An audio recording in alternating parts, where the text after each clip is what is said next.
আসসালামু আলাইকুম। জন্ম নিবন্ধন সংক্রান্ত আপনাদের যদি কোন ধরনের কোনো সমস্যা থেকে থাকে, যেমন পিতার নাম ভুল, মাতার নাম ভুল, কিংবা আপনার জন্ম নিবন্ধনটা ইংলিশ করা নাই, তো সেই জন্য আপনি যেটা করতে পারেন, প্রথমেই চলে যাবেন যে কোনো ব্রাউজার দিয়ে আপনি এটি করতে পারবেন, এবং মোবাইল দিয়েও আসলে আপনি এই আবেদনটি করতে পারবেন। তার জন্য যে কোনো ব্রাউজারে যে bdris.gov.bd এই ওয়েবসাইটে চলে যাবেন, বা এইটা অ্যাড্রেস বারে লিখে সার্চ করবেন। আমি আপনাদের সুবিধার্থে ডিসক্রিপশনে লিঙ্ক দিয়ে দেবো, সেখান থেকে আপনারা আসলে এই পর্যায়ে চলে আসতে পারবেন। তো আমি bdris.gov.bd এটা সার্চ করলাম, তখন আসলে এরকমটা চলে আসলো। তো এখন এখানের মধ্যে অনেকগুলো ক্যাটাগরি রয়েছে। তো আমি যেহেতু জন্ম নিবন্ধন সংক্রান্ত বা জন্ম নিবন্ধন কারেক্টেড করব বা কারেকশনে আবেদন করব, সেই জন্য আমি জন্ম নিবন্ধনের মধ্যে হোল্ড করে চেপে ধরে আমি এখানে দেখতে পাচ্ছেন অনেকগুলো অপশন রয়েছে। এখন এখানে দেখতে পাচ্ছেন জন্ম নিবন্ধন তথ্য সংশোধনের জন্য আবেদন করার একটি অপশন রয়েছে। তো এখন আমার জন্ম নিবন্ধনটা আসলে অনলাইনের মধ্যে কোন পর্যায়ে রয়েছে, কোন অবস্থায় রয়েছে, সেটা আগে দেখতে হবে। কারণ অনেক ক্ষেত্রে দেখা যায় জন্ম নিবন্ধন যেই সনদটা রয়েছে সেই সনদের সাথে অনলাইনে যেটা রয়েছে সেটার কোনো মিল নাই। তবে অনলাইনে যেটা রয়েছে সেটা হচ্ছে চূড়ান্ত, অর্থাৎ ওই ক্ষেত্রে আপনি আসলে হাতের লেখা যে নিবন্ধনগুলো রয়েছে সেগুলো দেখাও লাভ নাই। হাতের লেখা যে নিবন্ধনগুলো রয়েছে অনেক ক্ষেত্রে দেখা যায় জন্ম নিবন্ধনের মধ্যে লিখছে হচ্ছে একরকম, লেখা দিচ্ছে একরকম, কিন্তু তারা এন্ট্রি করার সময় ভুলভাল এন্ট্রি দিয়ে দিছে, যে কারণে ওইগুলো আসলে কারেক্টেড করতে হবে। এবং এই তথ্যটা আমার জানার জন্য জন্ম নিবন্ধন তথ্য অনুসন্ধান এইটাতে আমি ক্লিক করব, এবং হচ্ছে ওপেন আমি ওই ইয়াতে ক্যাটাগরিতে ক্লিক করলাম, এবং এইখানে বার্থ রেজিস্ট্রেশন নাম্বারটা আমি টাইপ করব এখানে, অর্থাৎ জন্ম নিবন্ধন যে নাম্বারটা রয়েছে সেই নাম্বারটা আমি এখানে টাইপ করলাম। তারপর এখানে জন্ম তারিখটা আমি দিয়ে দিব। প্রথমে দিব হচ্ছে এখানে বছর, তারপর হচ্ছে মাস, তারপর হচ্ছে দিন। ওকে, দিয়ে হচ্ছে এখানে একটা ক্যাপচা রয়েছে, সেই ক্যাপচাটা আমার ফুলফিল করতে হবে। এখানে 28 প্লাস হচ্ছে 50 হচ্ছে 78, আপনার ক্ষেত্রে মাইনাসও আসতে পারে, সেক্ষেত্রে বিয়োগ করে আপনি যত হয় তত দিয়ে হচ্ছে সার্চে ক্লিক করবেন। এখন দেখতে পাচ্ছেন এখানে অনেকগুলো তথ্য চলে আসলো। এখন এখানে দেখার বিষয় যেগুলো সেগুলো হচ্ছে, তো অনেক ক্ষেত্রে দেখা যায় যে অনলাইনের মধ্যে যে তথ্যটা এন্ট্রি করছে সেটা কিন্তু ভুল দিছে। যেমন আপনি যদি ফিমেল হয়ে থাকেন সেক্ষেত্রে মেল দিয়েছে, মেল হলে ফিমেল দিয়েছে, তো এই জন্য এটা দেখে নেবেন। তারপর এখানে যদি ইংরেজি না থাকে সেক্ষেত্রে ইংরেজিগুলোতে আপনি দেখতে পাচ্ছেন যে নাই এরকমটা দেখাবে। আর যদি থাকার পরে অনেকাংশে বা অনেক ক্ষেত্রে ভুল থাকে, তো সেই ভুলগুলো আসলে সংশোধন করতে হবে। এখন দেখে নেবেন যে এখানে আসলে কোন কোন জায়গাগুলোতে ভুল রয়েছে। যেমন এখানে রয়েছে গ্রামগুলো বা জন্মস্থান হচ্ছে এই ঠিকানাগুলো দেখা যাচ্ছে অসংগঠিত রয়েছে, সেটাও সংগঠিত করতে হবে। এখন এছাড়াও রয়েছে মাতার নামে ভুল রয়েছে, পিতার নামে ভুল রয়েছে। পিতার নামে মোহাম্মদ থাকার দরকার ছিল, সেটা নাই। এবং হচ্ছে নাম ঠিকঠাক রয়েছে। এখন যদি ঠিক না থাকে সেক্ষেত্রে ও আসলে ঠিক করে নিতে পারবেন। এখন আবেদনের প্রসেসটা কি? আবেদনের প্রসেসটা হচ্ছে জন্ম নিবন্ধনের যে ক্যাটাগরিটা রয়েছে এখানে আইসা জন্ম নিবন্ধন তথ্য সংশোধন আবেদন এটাতে ক্লিক করতে হবে। ওকে, আমি ক্লিক করলাম। এখানে দুইটা তথ্য চাচ্ছে, সেটা হচ্ছে জন্ম নিবন্ধন নম্বর এবং হচ্ছে জন্ম সনদের তারিখ বা জন্ম তারিখ আর কি। এবং নিচে দেওয়া আছে ক্যাপচাটা হচ্ছে হুবহু বসবে, অর্থাৎ এখানে যেরকম লেখা আছে সেরকম এটা টাইপ করতে হবে। এখন আমি জন্ম নিবন্ধন নাম্বারটা আমি দিয়ে দিচ্ছি এখানে।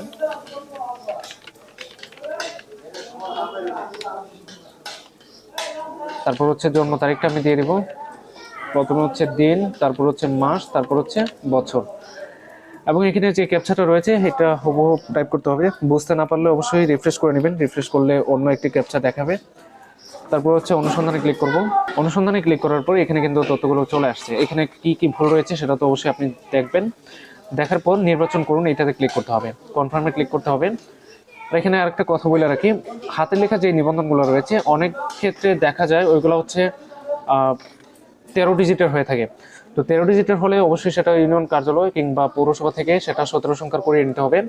অথবা অনেক ক্ষেত্রে দেখা যায় হাতের লেখা যে নিবন্ধনগুলো রয়েছে সেটার মধ্যে হাতে লিখছে ঠিকঠাক, কিন্তু অনলাইনের মধ্যে হয়তোবা ডেট অফ বার্থ যেটা রয়েছে সেটা হচ্ছে ভুলভাল দিয়ে দিচ্ছে, যে কারণে আসলে আপনি অনলাইনের মধ্যে ওই তথ্যটা পাচ্ছেন না। তো আপনি ভাবছেন এটা হয়তোবা অনলাইনের মধ্যে তথ্য নাই, এটা আসলে বুঝতে যাবেন না। এই ক্ষেত্রে আপনি অবশ্যই ইউনিয়ন পরিষদ কিংবা পৌরসভাতে যাবেন এবং সেই নাম্বার দিয়ে আসলে সার্চ করবেন। সার্চ করলে হয়তোবা তথ্যটা পেয়ে যাবেন।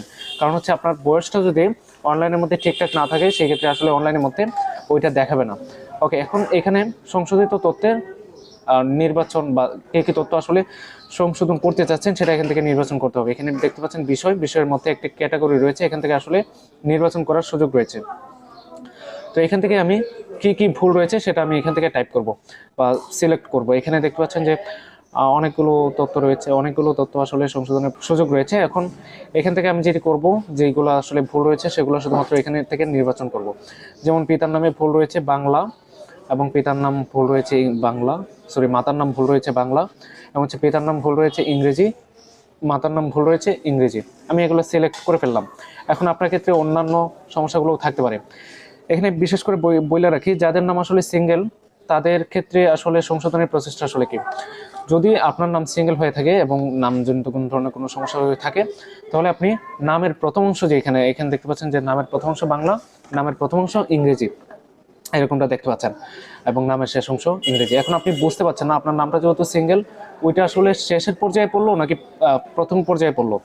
এটা হচ্ছে প্রথম পর্যায়ে পড়ে, অর্থাৎ নামের প্রথম অংশ দিয়ে আপনি কারেকশন করবেন যদি আপনার নাম সিঙ্গেল হয়ে থাকে, এবং শেষের অংশ যেটা সেটা আপনাকে কোনো কিছু দেওয়ার প্রয়োজন নাই যদি আপনার নামে কোনো ধরনের কোনো সমস্যা থাকে, সিঙ্গেল নাম হওয়ার ক্ষেত্রে আর কি, বা নাম আছে কিন্তু সেই সিঙ্গেল নামের মধ্যেই সমস্যা রয়েছে, সেটা আপনি সংশোধন করার ক্ষেত্রে এটা করতে পারেন। এবং এখানে অন্যান্য যেইগুলো রয়েছে, পাসপোর্ট নাম্বার অ্যাড করতে চাইলে কিংবা এনআইডি নাম্বার অ্যাড করতে চাইলে, কিংবা জাতীয়তা অনেকের ক্ষেত্রে থাকে না, সেই ক্ষেত্রে জাতীয়তাও আপনি সিলেক্ট করে আপনি সেটা আপনার ক্ষেত্রে যেটা প্রযোজ্য সেটা আপনি এখানে সিলেক্ট করে নিতে পারেন। এখন আমি এই তথ্যগুলো জাস্ট দিলাম, অন্যান্য তথ্যগুলো ঠিকঠাক রয়েছে যেই কারণে আমি অন্যান্য তথ্যগুলো অ্যাড করি নাই। এখন পিতার নাম কী হবে আমি এখানে টাইপ করে নিব, এবং অপরদিকে সংশোধনের কারণ যেটা এখানে আমি দিয়ে দিব ভুল লিপিবদ্ধ করা হয়েছিল। এবং যাদের ক্ষেত্রে আসলে তথ্যটা নাই, যেমন যাদের বাংলা রয়েছে কিন্তু ইংরেজি নাই, সেই ক্ষেত্রে আপনারা এখানে যে নাই যে অপশনটা রয়েছে এইটাতে ক্লিক করবেন যদি আপনার তথ্যগুলো যদি অনলাইনের মধ্যে না থাকে সেক্ষেত্রে। আর যদি থাকে কিন্তু সেটা ভুল রয়েছে, সেক্ষেত্রে আপনি আসলে ভুল লিপিবদ্ধ করা হয়েছিল এটা আসলে ক্লিক করবেন। এখন আমি তথ্যগুলো ফিল আপ করে নিচ্ছি, যেটা আসলে সঠিক হবে সেটা আমি দিয়ে দিচ্ছি। তথ্যগুলো ফুলফিল হয়ে গেছে। এখন হচ্ছে পরের ক্যাটাগরিটা কি, সেটা হচ্ছে, আর আপনার যদি আরও যদি কোনো ধরনের কোনো সংশোধন থাকে সেক্ষেত্রে আসলে আরও তথ্য সংযোজন করুন, এটাতে ক্লিক করে আসলে আরও আপনি সংযোজন করে এবং সেই অনুসারে ফিল করে ফেলতে পারেন। এখন যেটা করতে হবে, এখানে দেখতে পাচ্ছেন যে জন্ম নিবন্ধনের ঠিকানা, যদি আপনার ঠিকানাটা অসংগঠিত থাকে সেক্ষেত্রে দুইভাবে আসলে সেটা সংগঠিত করতে পারেন। একটা হচ্ছে ইউনিয়ন পরিষদ কিংবা পৌরসভার কার্যালয়ে যে ওনার যে আইডি রয়েছে সেই আইডিতে প্রবেশ করে আসলে অসংগঠিত ঠিকানা সংগঠিত করতে পারেন। এটা আসলে ওইখান থেকে বুঝতে হবে, বা এক একটা ইউনিয়ন পরিষদ কিংবা পৌরসভার ক্ষেত্রে এক একটা নিয়ম। আর আপনি যদি সংশোধনের মাধ্যমে এটি ঠিক করতে চান তাহলে এখানে রাইট চিহ্নতে ক্লিক করবেন এবং ওই অনুসারে আপনার ঠিকানাটা ফুলফিল করে ফেলবেন। তো আমি এটা করছি না।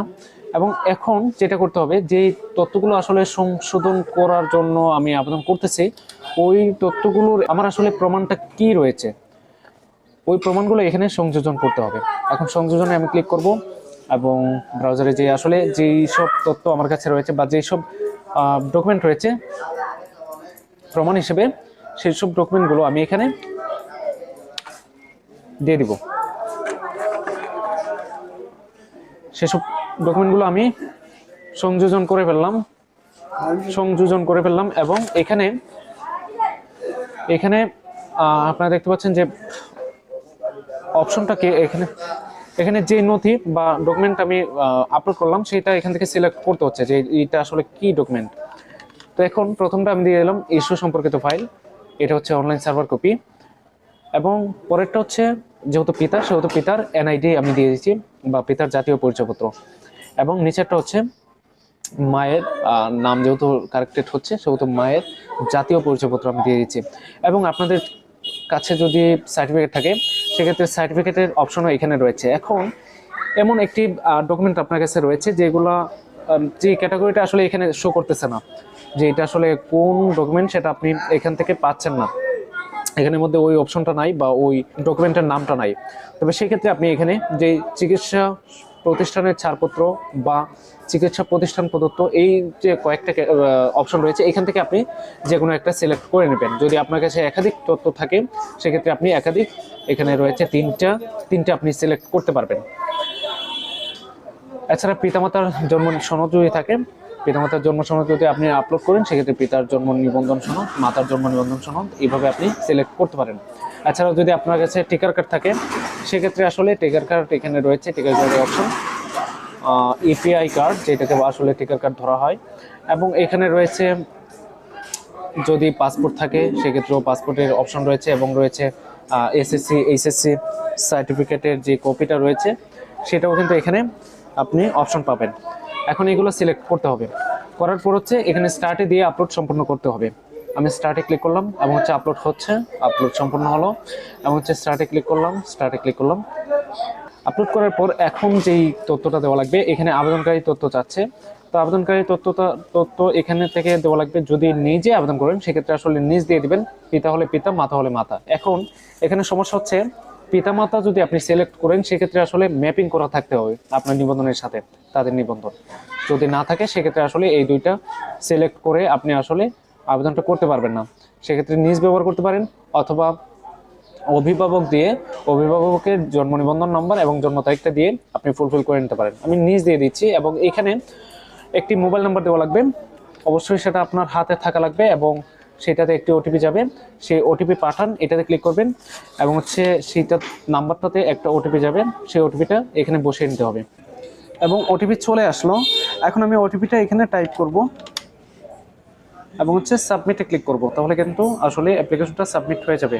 অবশ্যই আপনি ভালোভাবে চেক করে নেবেন, সব কিছু যদি ঠিকঠাক থাকে তবেই আপনি সাবমিট করবেন। এখানে বইলা রাখি, আপনি যদি ভুল দিয়ে আসলে সাবমিট করেন তখন কিন্তু আবার নতুন করে সংশোধনের জন্য আবেদন করতে পারবেন না। সংশোধনের জন্য আবেদন করার ক্ষেত্রে আপনাকে যেতে হবে ইউনিয়ন পরিষদ, কিংবা যে আপনাদের ক্ষেত্রে পৌরসভা হতে পারে, তো পৌরসভায় যে আপনাকে ওই জন্ম নিবন্ধনের যে আবেদনটা করেছেন সেটা আগে রিজেক্ট করিয়ে তারপর হচ্ছে আপনাকে নতুন করে আবেদন করতে হবে। ওকে, তো সেই জন্য ভালোভাবে আসলে দেখে তারপর হচ্ছে সাবমিটে ক্লিক করবেন। তো আমি সাবমিটে ক্লিক করলাম, এবং হচ্ছে দেখতে পাচ্ছেন আবেদন কিন্তু হয়ে গেছে। এইটা হচ্ছে আবেদনপত্র নম্বর, এবং এইটা বলছে যে এত তারিখের মধ্যে আসলে এটা জমা দেওয়া লাগবে সংশ্লিষ্ট নিবন্ধন কার্যালয়, কিংবা যেটাকে বলা হয় ইউনিয়ন পরিষদ কিংবা পৌরসভা। তো এখানে জমা দেওয়া লাগবে। এখন এইটা কোথায় জমা আছে সেটা হচ্ছে আপনার যে জন্ম নিবন্ধনটা যেখানে করেছিলেন সেই অফিসে আর কি এটা জমা পড়েছে। এখন এটা আপনাকে কি করতে হবে, প্রিন্ট করতে হবে এই আবেদনপত্রটি।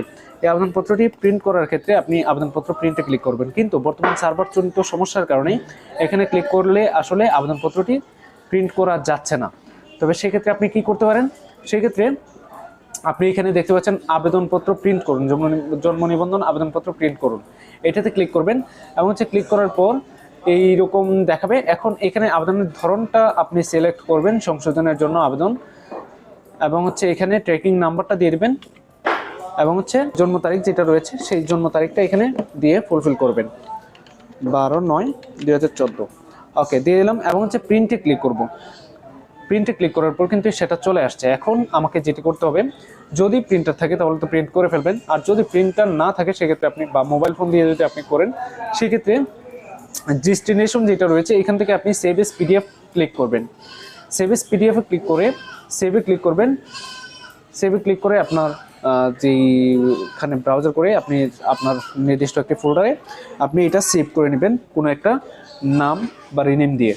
এখন এখানে আসলে কি দেখাচ্ছে দেখাই আমি আপনাদেরকে। তো এখানে সবকিছু যদি ঠিকঠাক থাকে তবে আপনি এটা প্রিন্ট আউট করার পর হচ্ছে আপনি করবেন, এটার সাথে যে প্রমাণাদি রয়েছে সেসব একসাথে স্টেপলার দিয়ে বাধাই করে আপনি যেই ইউনিয়ন পরিষদ রয়েছে কিংবা পৌরসভা রয়েছে সেখানে জমা দিবেন। জমা দেওয়ার পর তারা যদি সবকিছু ঠিকঠাক মনে করে তবে তারা সেটাকে অ্যাকসেপ্ট করবে, এবং হচ্ছে এটা অনুমোদনের জন্য উপরে পাঠাবে, অর্থাৎ হায়ার অথরিটিতে পাঠাবে। যেমন বর্তমানে ইউএনও সাহেবে এটি করে থাকেন, অ্যাপ্রুভ দিয়ে থাকেন হায়ার অথরিটি হিসেবে। তো ওনার থেকে যখন আসলে অনুমোদন পাবে তখন আসলে আপনার যেই কার্যালয় রয়েছে ইউনিয়ন পরিষদ কিংবা পৌরসভা সেখান থেকে আসলে আপনাকে নতুন যেই জন্ম সনদ রয়েছে যেটা কারেক্টেড হয়ে আসছে সেই জন্ম নিবন্ধন আপনাকে প্রোভাইড করবে। এখন অনেকের প্রশ্ন হইতে পারে যে এই প্রসেসটা আসলে কতদিনের মধ্যে হইতে পারে বা কতদিন সময় লাগতে পারে। বর্তমান নিয়মানুসারে এটি যেহেতু ইউনিয়ন পরিষদ থেকে আসলে উপরে পাঠাবে, অর্থাৎ যিনি উপরে কর্মকর্তা রয়েছেন ইউএনও সাহেবের কাছে পাঠাবেন। তো এইটা আসলে ডিপেন্ড করে ওনার উপরে, উনি একদিনেও দিয়ে দিতে পারেন, আবার 10 দিন পরেও দিতে পারেন, 15 দিন পরেও দিতে পারেন, এটার কোনো নির্দিষ্টতা নাই। তো এটুকুই ছিল মূলত আজকের ভিডিও। যদি ভিডিওটি ভালো লাগে তাহলে অবশ্যই লাইক দিবেন, এবং আপনাদের যদি কোন ধরনের কোনো মন্তব্য থাকে তাহলে সেটা অবশ্যই কমেন্টে জানিয়ে দেবেন। পরবর্তী ভিডিওগুলো পাওয়ার জন্য চ্যানেলটি সাবস্ক্রাইব করে রাখবেন এবং ফেসবুক পেজটি ফলো দিয়ে সাথেই থাকবেন। ভালো থাকবেন সবাই, আল্লাহ হাফেজ।